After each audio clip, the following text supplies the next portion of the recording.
Europe Matin.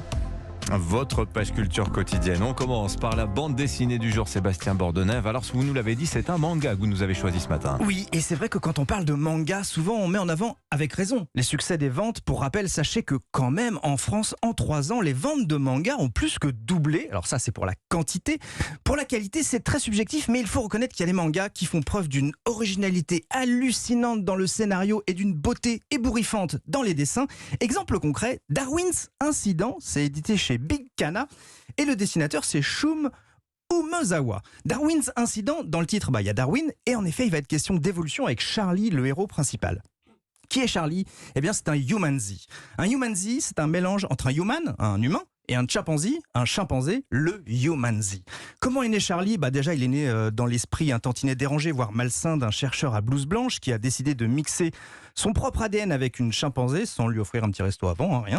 Cette dernière est donc enceinte, elle accouche, des activistes véganes terroristes tentent de libérer la maman et le bébé, c'est un échec. Le bébé humanzi est finalement confié et élevé par un couple de scientifiques humains et bienveillants. Au bout de 15 ans, fini de se la couler douce chez papa-maman, il est temps pour Charlie le humanzi d'aller au lycée. C'est là que son existence est révélée à l'humanité. C'est là que les ennuis commencent. En fait. Ouais, c'est un peu la planète des singes. Oui, finalement, il y a de ça. Alors, Darwin's Incident, c'est quoi ? C'est quel genre de manga ? C'est de l'horreur ? C'est violent ? C'est pour quel public ? C'est pour tout le monde. Il y a du suspense, c'est hyper rythmé, tout en faisant réfléchir, et ça fonctionne aussi et surtout parce que le humanzi, Charlie, il est super bien dessiné, il est hyper charismatique, on a envie de lui faire des bisous. Il faut avouer que entre les activistes, il est sensible, c'est vrai. Faut avouer que dans ce manga, entre les activistes énervés, les scientifiques sans scrupules et les lycéens harceleurs, le personnage le plus humain, c'est le singe. Sans compter que les thèmes traités dans ce manga de la défense animale, du véganisme et du spécisme sont pris à rebrousse-poil de singes. Bref, c'est une totale réussite. Excellent. Darwin's Incident, 2 tomes sont déjà sortis. Le 3 arrive en janvier. Vous m'avez donné envie. Darwin's Incident, donc c'est quoi ? Shun Umezawa. Oui, voilà, et chez Big Kana. Chez Big Kana. Tiens, vous avez dit le nombre de mangas vendus a doublé en 3 ans. Et pourquoi ?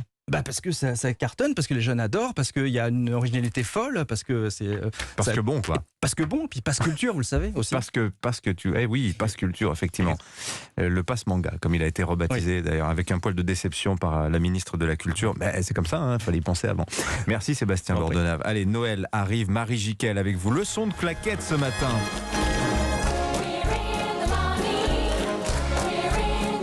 Vous êtes allé voir le spectacle 42nd Street, donc ça veut dire 42e rue, c'est au Théâtre du Châtelet à Paris. Comédie musicale et ambiance Broadway garantie. Oui, et dès le début, le rideau n'est pas encore complètement levé et la salle assiste à une scène d'ouverture réjouissante. Le rideau ne dévoile alors qu'une 50aine de jambes prêtes à nous offrir un premier numéro fou. Et puis l'on suit les aventures d'un metteur en scène, Julian Marsh, qui tente de monter une nouvelle comédie musicale dans un New York affaibli par la crise de 1929. Un spectacle rythmé au cliquetis des claquettes.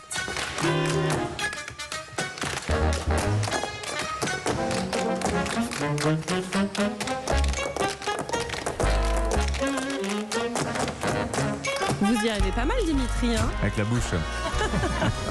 Grosse production entre les nombreux décors monumentaux qui nous font passer d'un café au quai d'une gare. Le tout sur une musique d'Harry Warren jouée en live, accompagnée par des effets de lumière puissants. Et bien sûr, sur scène, l'impeccable casting de danseurs-chanteurs. Ça déborde d'énergie et de joie. Et parmi ces artistes, il y a Edwidge Larald, seule française de la troupe. Et tenez-vous bien, championne du monde de claquettes. Voici les bases de cet instrument de pied. Alors un pas qu'on retrouve très très fréquemment est le shuffle. Donc le shuffle, on peut mettre le poids du corps par exemple sur le pied gauche, jambe gauche. Donc avec la jambe droite, on va faire comme si on shootait dans un ballon de foot. C'est d'actualité en ce moment. On va faire un brush avec l'avant de son pied, hop, et le retour brush. Donc ça fait brush, brush. Et ce pas-là s'appelle shuffle. Il y a pas énormément de pas, de noms en termes de terminologie de pas de claquettes. Mais en revanche, la combinaison de ces pas est infinie. On peut créer une multitude de pas à travers ces pas de base. Et il y a de quoi s'amuser, réellement. Vincent Hervouette, magnifique numéro de claquette là. Vous avez fait en studio. Vous avez bien retenu la leçon. Si vous tentez Je crois que vous prenez vos rêves pour des réalités, Marie. Je m'entraîne tous les soirs. Si vous tentez l'expérience, vérifiez bien les vis de vos claquettes. En tout cas, c'est ce que font les danseurs dans les loges pour assurer un spectacle de 3 heures, un spectacle jubilatoire. Voilà, leçon de claquettes avec Edwidge Larald. Donc c'est ça, elle est béarnaise, championne du monde de claquettes et elle est à voir dans 42nd Street, je vais y arriver, la 42e rue, mise en scène Stephen Meyer. C'est au Théâtre du Châtelet à Paris et c'est jusqu'au 15 janvier. Ça part en tournée après ou ça reste à Paris? Je ne sais pas encore. Tiens, je vous tiendrai au courant. On va vérifier. Merci beaucoup Marie Jiquel, vous nous avez donné envie. Bon week-end. Qu'est-ce que je raconte? Bon week-end, on est jeudi. Moi je suis déjà en Vous aussi, vous prenez vos rêves pour des réalités. En tout cas, il y en a un qui est en week-end, c'est Vincent. Et alors figurez-vous qu'il a son train, lui. Il a son train, le Vénard. Bonne journée à tous.